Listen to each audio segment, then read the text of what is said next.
హైదరాబాద్ లో ఉచిత కన్సల్టేషన్ మరియు స్క్రీనింగ్ కొరకు ఎవిస్ హాస్పిటల్స్ ని సంప్రదించండి. నమస్తే రమగారు. నమస్తే జయ. రమగారు, దేవుడు ఎప్పుడు మనతో ఉంటాడు? అసలు మనతో ఉంటాడా దేవుడు? మనతోటే ఉంటాడు. అంతేనా? దేవుడు ఎట్లా తెలుస్తుంది? మనం బతికున్నాం కదా, అంతే అంతే.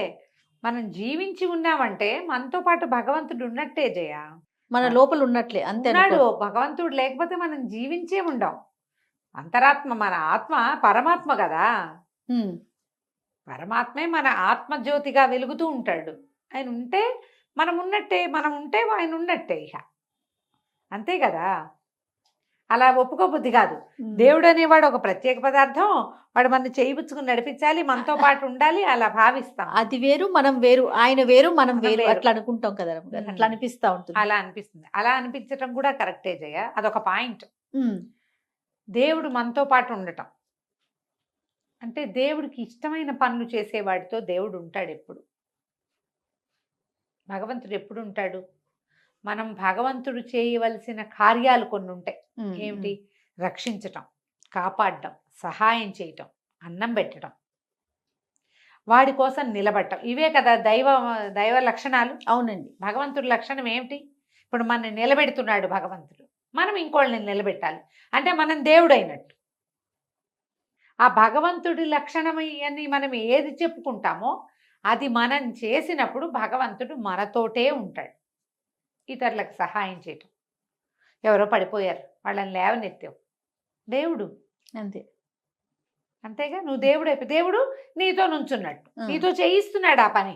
ఇప్పుడు దీనికి కుతర్కాలు ఉంటాయి. కొంతమంది ఉంటారు వితండవాదులు. అంటే నేను చేయలేదంటే దేవుడు వద్దన్నాడు అనమాట. నెగిటివ్గా చూస్తారు. నేను చేయలేదు అంటే దేవుడు నా వద్దన్నాడు, అందుకే చేయలే. నాలో దేవుడు మాట్లాడాడు. మనం ఏనుగు దేవుడు, మావిటి దేవుడు కథ చెప్పుకున్నాం కదా. అవునవును. అంతా దేవుడే, అన్ని దేవుడే. సమస్తము దైవాధారంగానే జరుగుతుంది ప్రపంచం అని చెప్పాడు గురువు గారు. ఒక చోటకి నడిచి వెళ్తున్నాడు శిష్యుడు. వెళ్తుంటే ఏనుగు పరిగెత్తుకుంటూ వస్తుంది.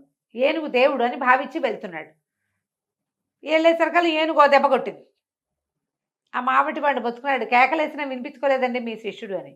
ఏరైనా ఆయన ఎందుకు వెళ్ళామంటే, అంటే అన్ని దేవుడి స్వరూపం అన్నారు గురువుగారు. మరి ఏనుగు దేవుడి స్వరూపం కదా, అందుకని ఎదురెళ్ళాను అన్నాడు. సరే, ఏనుగు దేవుడు రమ్మన్నాడు, మావిటి దేవుడు వద్దంటున్నాడు కదా. పైన కూర్చున్న వాడు బాబు బాబు పక్కెళ్ళిపో చెట్టెక్కు దేవుడు వద్దంటున్నాడు. ఆయన వద్దన్నాడు. ఈయన పిలిచాడు అనుకో, నీకు అర్థమయ్యే వాక్యాల్లో చెప్తున్నాడు కదా, నువ్వు అది వినాలిగా. భగవంతుడి పిలుపు వింటమంటే ఏమిటి? అంతే. ఒక మంచి కథ ఉంది జయ. ఓకే. పూర్వం అట ఒక మంచి జ్ఞాని అయిన ఒక వ్యక్తి ఉండేవాడు. ఇతను మంచి ప్రవర్తన నియమావళి కలిగిన వాడు, చాలా మంచివాడు. తన పూజ బాగా చక్కగా చేసుకునేవాడు, ఇతరులకి సహాయం చేసేవాడు. ఎంత చక్కగా పూజ చేసేవాడంటే, ఒకనాడు భగవంతుడు దిగి వచ్చేసాడు. నేను నీతోటే ఉంటా అని చెప్పాడు. ఆయన చాలా సంతోషించాడు. ఆయన ఎక్కడికైనా వెళ్ళేవాడు. వెళ్తే తన పాదముద్రల పక్కన భగవంతుని పాదముద్రలు చూసేవాడు. ఎక్కడికైనా వెళ్ళి తన పాదముద్రలు ఉన్న చోట పక్కన ఇంకొక జోడు పాదముద్రలు ఉండేవి. అంటే దేవుడు నాతో కలిసి నడిచాడు. ఎప్పుడు చూసుకునేవాడు. అయితే ఏమైందట, ఒకసారి పొరుగునున్న ఒక పేదవాడు చెట్టు మీద నుంచి పడ్డాడు. ఈయన అక్కడికి వెళ్ళాడు. నిరుపేదవాడు. ఆ చెట్టు మించి పడిన వాడిని ఇచ్చేసి వాడికి కావలసిన సహాయం, వైద్య సహాయం చేయించి అక్కడి నుంచి కాస్త డబ్బులు ఇచ్చి ఓదార్చి, ఏదైనా సహాయం కావాలంటే చూడు అని చెప్పాడు. ఆ నిరుపేదవాడి ఇంటి వాకిట్లో మట్టిలో ధూళిలో తన పాదముద్రలు కనపడ్డాయి. పక్కన ఉండవలసిన జత లేదు. ఆశ్చర్యపోయాడు. ఏంటి లేవు, నాతో రాలేదు ఆ దేవుడు అనుకున్నాడు. కానీ దాన్ని పాటి చెయ్యల, వదిలేసుకున్నాడు. అక్కడి నుంచి దూరంగా ఎవరికో ఒక సహాయం అవసరమైంది. ఒక ప్రమాదం జరిగింది. అక్కడ చాలామంది సహాయార్థులు ఉన్నారు. అక్కడికి వెళ్ళాడు. అక్కడ వాళ్ళందరికీ సహాయం చేశాడు. కొంతమందికి ఆహారాన్ని ఇచ్చాడు, కొంతమందికి వైద్యం చేయించాడు, కొంతమందిని మోసుకెళ్ళాడు, వాళ్ళ ఇళ్ళ వాళ్ళకి కబుర్లు చేశాడు.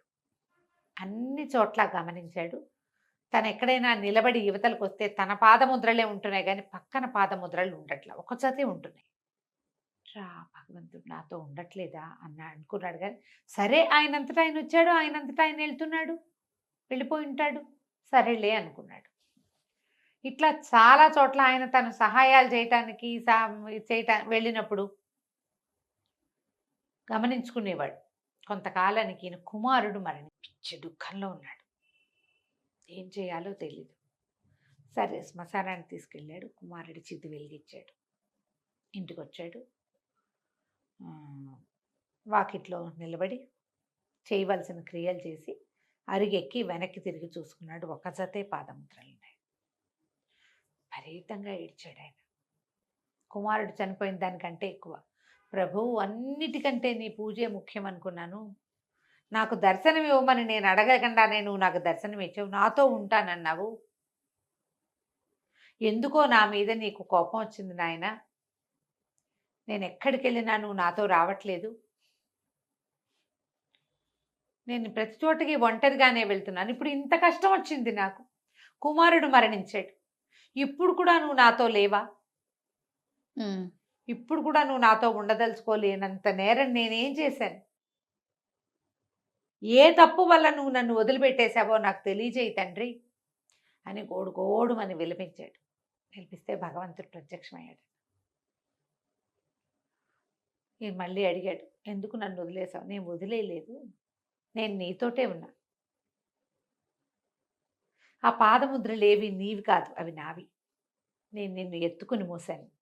బా, నువ్వు నా భుజాల మీద ఉన్నావు. నువ్వు ఒక పేదవాడిని చూసి వాడికి అన్నం పెట్టావు. అప్పుడు నేను నిన్ను ఎత్తుకున్నాను. నువ్వు ఇంత పని చేస్తున్నావు, నీకు ఈ శ్రమ ఎందుకు? నడిచే శ్రమ. అందుకని నేను నిన్ను ఎత్తుకెళ్ళాను అక్కడికి. నువ్వు కొంతమందికి సహాయార్థులకి సహాయం చేసావు, శరణార్థులకి సహాయం చేసావు, నేను అక్కడికి నిన్ను తీసుకెళ్ళాను. నీ కొడుకుని శ్మశానానికి తీసుకెళ్ళావు, నిన్ను నేను మోసుకెళ్ళాను. నువ్వు అతన్ని వెనక్కి దింపి అతన్ని పంపించి వెనక్కి వచ్చేటప్పుడు కూడా నేను నిన్ను ఎత్తుకుని తీసుకొచ్చాను. ఆ పాదముద్రలు నావి, కావాలంటే చూడు అని దాని మీద ఉఫ్ఫను బూదేటట. ఆ పాదముద్రలు బంగారు ముద్రలు. భగవంతుడు మోస్తాడు ఇట్లా.